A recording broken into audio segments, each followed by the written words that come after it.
what I've noticed with anxiety is it has your hands in tons of different things, and none of those things are being complete, or if they are, you're not doing a great job in those things. What Carnegie says is get focused, trim the fat, get laser-like focused, and you're going to help reduce anxiety.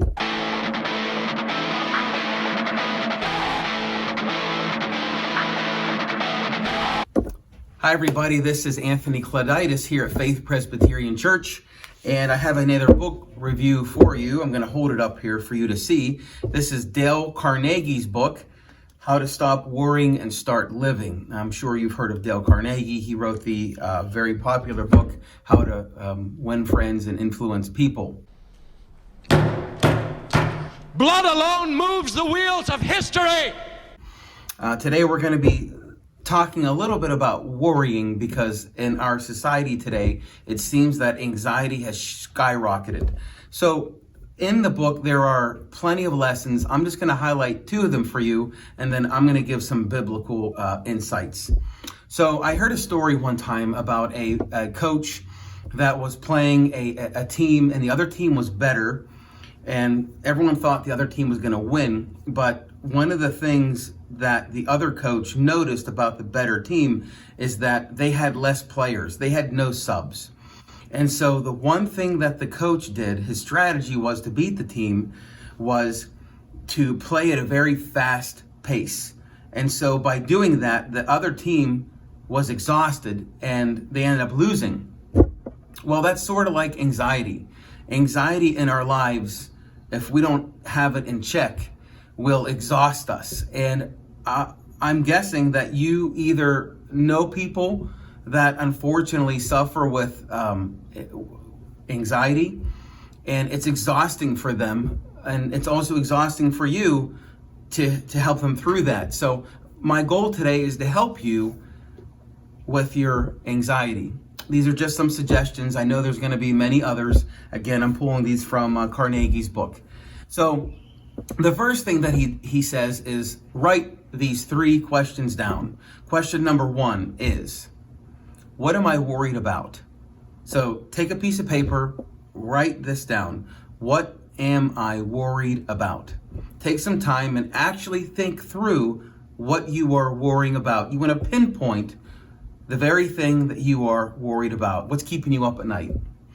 The second question you want to ask yourself is, what can I do about it? So once you identify what you are worrying about, now you have to start thinking through what you can do about it.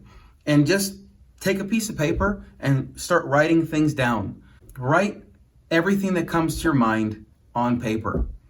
And then the third question is this: what is the worst thing that can happen to me? What's the worst possible thing that can happen to me? So those three questions are meant to have you actually think through your anxiety. And a lot of times when you go through this process, you see that the worst case scenario really isn't maybe that big of a deal. And so that helps reduce your anxiety. Or if you answer question number two, what can I do about it? Sometimes you will find a solution to the things you're worried about. So that's the first step. The next thing that he suggests is this: don't get even. Don't get even. William Shakespeare has a wonderful quote, and it's this. Ready? Heat not a furnace for your foe so hot that it singes yourself. In the book of Romans, in Romans chapter 12, Paul is writing the church, and he says this: never pay back evil for evil to anyone. Respect what is right in the sight of all men. If possible, so far as it depends on you, be at peace with all men. Never take revenge, but leave room for the wrath of God, for it is written, vengeance is mine, saith the Lord, I will repay. There's some really important lessons built in there. But for our purposes today of what Dale Carnegie's highlighting, he says, don't get even. And the apostle is saying the same thing. And that's where Dale Carnegie actually got this lesson, from reading Romans 12. You don't want to spend your time looking to get revenge with others, because what happens is you end up suffering. I heard a story once of a guy that was dating a girl for about a year, and they had broken up, and he just stayed so attached to her. He was always obsessed and angry with what had happened. And then he told me that he ran into her, and she was outliving her life. She was prospering. She was happy. And it dawned on him that from the time they had broken up, she hadn't given him any thought. And so he learned in that lesson how bitterness and anger was overflowing into his life, but she was happy as a lark. So don't get even, live your life. Okay, the next thing is focus on one thing.